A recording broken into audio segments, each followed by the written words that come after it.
YouTube, what the crap's going on? HeirofCarthage here. I finally got my new microphone. The quality is sounding much better. I may still have to tune in the sounds a little bit here and there, so it's okay to still provide that feedback, but I have been very happy with the quality so far.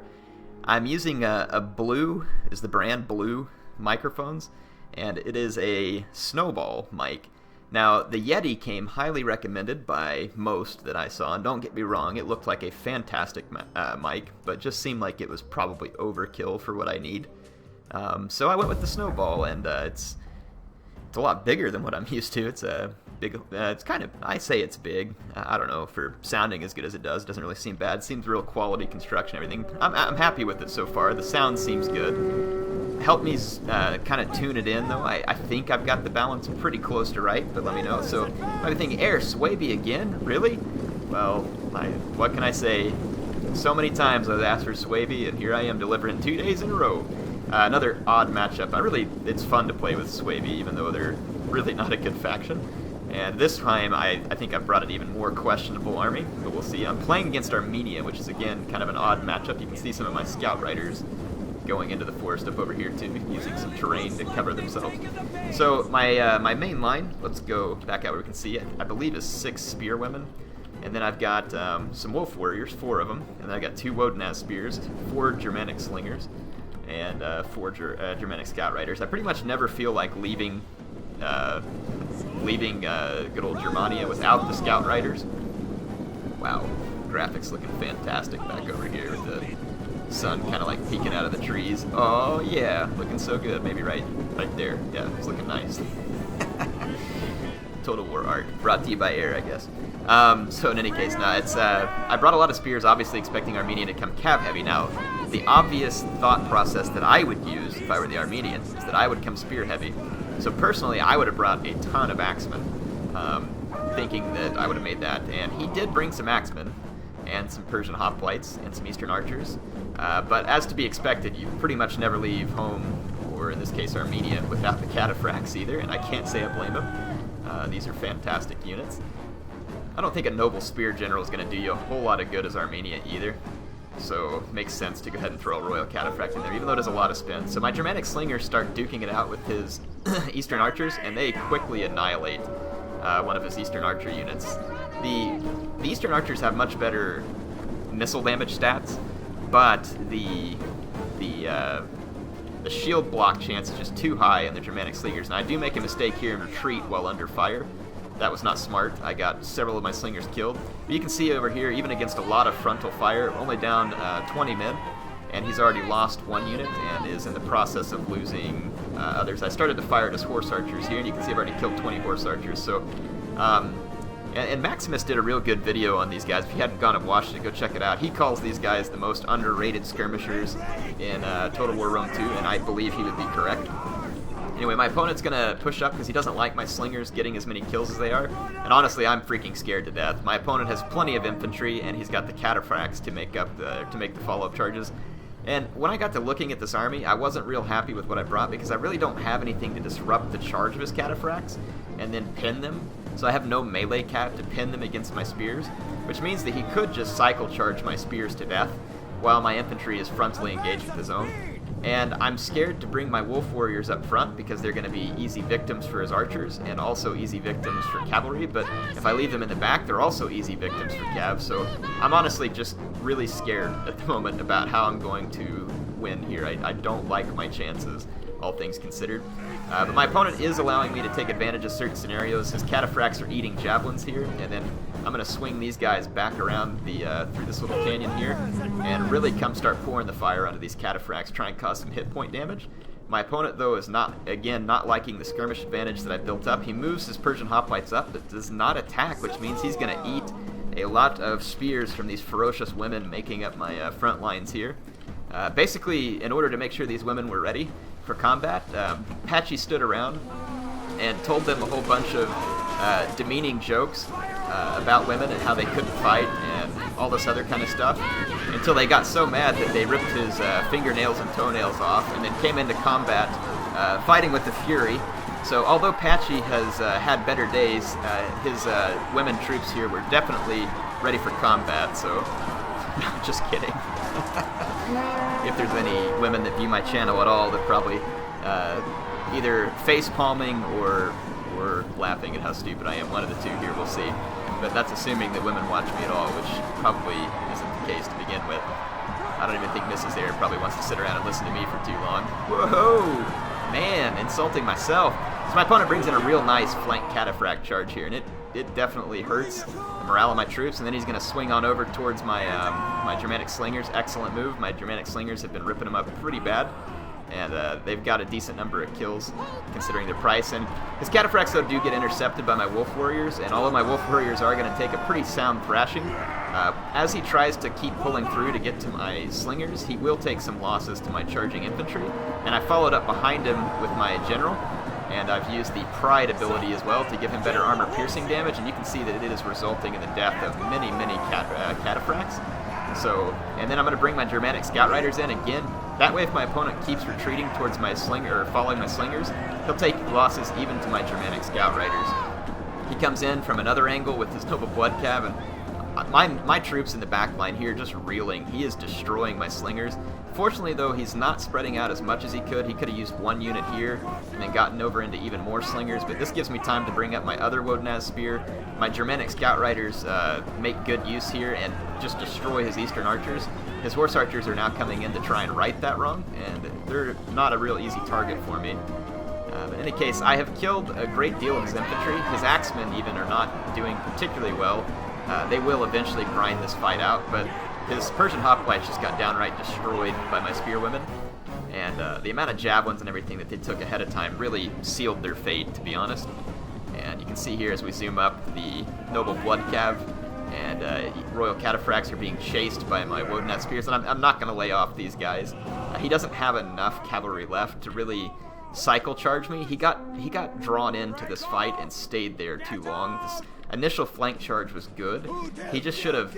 It's got to be hit and run with shot cav. So hit, run, hit, run, hit, run, just like that. That's all I should have done in my backlines, and there is nothing I could have done to stop him.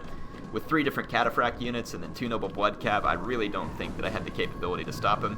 Now, again, I tried to use my Scout Riders well, and causing a lot of HP damage to his Cataphracts, and I did get a considerable number of Javelins into them. I've tried my best again to use my Slingers to keep his Horse Archers and other units at bay, and I've semi-succeeded there. Now, the Germanic Scout Riders are very light units, and they are very quick, and Horse Archers, let's take a look here, are also very light, but sometimes you can get lucky and catch them like I did here. Not sure why I got so lucky this time, but it was a close victory. I did take a pretty savage beating there for a while, and I deserved it. My army choice was not spectacular. Spearwomen are a good unit for pulling down cav, but again, I think the main failing here for my army choice is that I didn't have a good way to really pin enemy units there. I say enemy units, particularly, so really honestly my only concern here is the Cataphracts. Infantry-wise, Armenia doesn't scare me. Not a Suebi, at least. My Wolf Warriors can easily deal with a lot of their infantry. I say easily, not forever, but I think you know what I mean. On the charge, they're quite powerful. Even Wodenaz Spears can hold their own against most of these Axemen from Armenia. Now, again, that said, Noble Blood Cav is definitely a concern, and the Eastern Cataphracts are definitely a concern, and the Horse Archers could be particularly dangerous. A lot of Suebi units do have a decent shield, but a lot of them can also have very low armor, kind of like the Wolf Warriors. These guys would be very exposed to Horse Archers. My opponent also had 3 Foot Archers. I think that really he should have just kept maybe 1 unit of cavalry up front of my army, and then sent all the rest to the rear.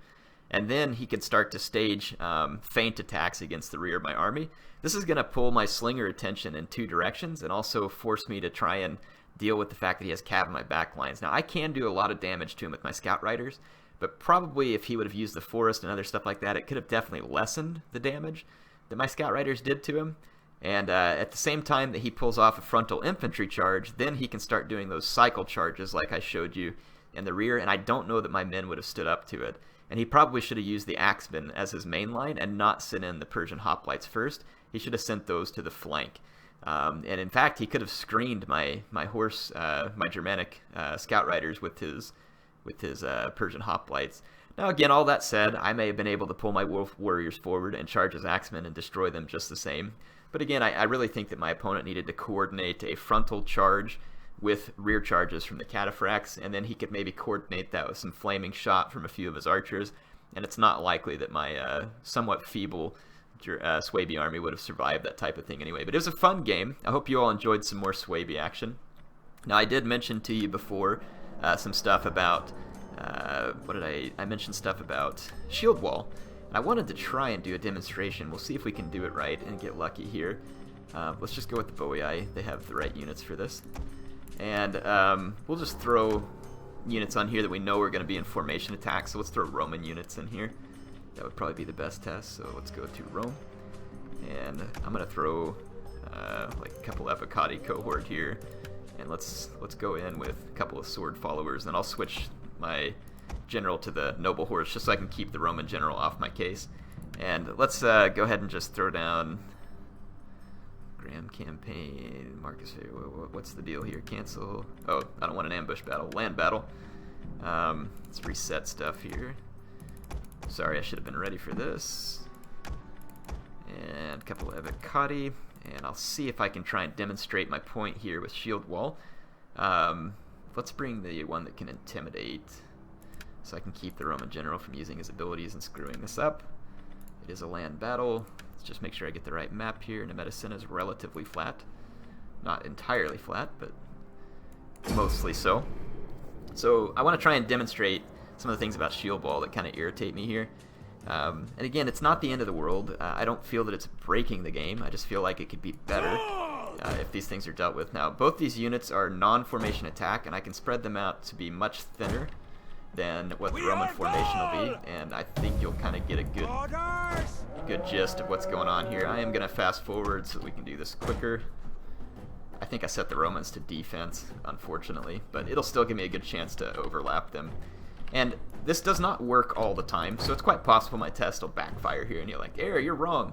But no, trust me, go watch enough videos even if it backfires here, and you'll see what I'm going at, which is spear wall. If I just put them in a shield wall right now, sorry, not spear wall, you can see that they reform into a very dense formation, which makes sense, right? You're going to get into a close formation, and you're going to lock your shields, and it gives you a bracing bonus versus cavalry, and I think it even gives you some extra shield strength. It does, because it boosts their armor here too. All this makes sense, and I like this, and if we mouse over it, it even tells you here it gives you the shield strength, melee defense, armor strength. Again, I like these things. It makes sense. You're in a defensive formation. Your units can be more defensive. I have no issue with that. What I don't like is that you can form it after you go into combat, and sometimes they won't even physically change their formation. You just get a magical boost to those things, even though your guys are totally not in shield wall formation. If that makes any sense. Hopefully you all get where I'm going with this, and I'm hoping that it will cooperate here and show you that again. It does not do it every time. There are times when you go into shield wall and your men will forcibly go back into that weird formation, which is honestly, if they're going to allow you to engage it during combat, I think it should do that to you every time. That way you take a penalty, because it's supposed to be giving you a choice, in my mind, of your men behaving defensively, stopping cavalry charges and whatnot, or your men choose to be offensive. I'm going to intimidate the Roman general. That's all I wanted to do there. I may eat some javelins too, that's fine. My general is of little concern here. So let's try this. I'm going to try and wrap up one of these Avocati cohorts, fully envelop it. An Avocati cohort is a very tanky infantry unit, very capable infantry unit. So let's let my guys here just completely envelop that Avocati cohort. And okay, I've already entered combat. Now I'll go into shield wall, and let's see what happens. Do my men reform? No, they don't. They just stay in their lackadaisical, completely out of formation, but you'll notice that they get the benefits of shield wall. Doesn't make sense. And that's what I'm getting at. It just doesn't make sense. It's just a magical buff for your men, and if that's the case, just make some unit ability that gives your men a magical buff, and then it's less irritating. But I like shield wall. It helps stop chariots, it helps stop elephants, it gives your men bracing bonus, it protects them a little better against missiles. I like that. I like that they tried to put it in here, so I don't necessarily want them to get rid of it. I'm just, hopefully you get where I'm coming from now. And again, I'm not trying to be a big nuisance. Yeah, look, the sword followers here just absolutely destroying an Avocati cohort. we go again. And again, don't get me wrong, typically I love seeing Roman infantry get destroyed, but does this look like a shield wall formation to you of any sort? What about this one? Does that look like a shield wall formation? No. So this is my point.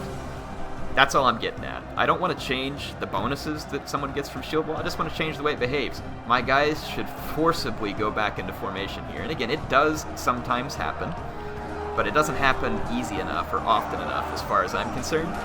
It should force them back into formation. And I think that if you do it in the middle of combat, while shield wall is activating, which it does take, if you'll notice, you'll watch this when you click it, it takes a moment to activate, you should get a penalty to defense and a penalty to attack and all the other stuff. And I think that that would help balance it in better. So it forces your men to reform, you take those penalties, so really then shield wall becomes what it should be. It's a tool to stop charges. Barbarian infantry is already quite capable of being offensive with their fantastic charge, and they generally have very good melee defense as it is too.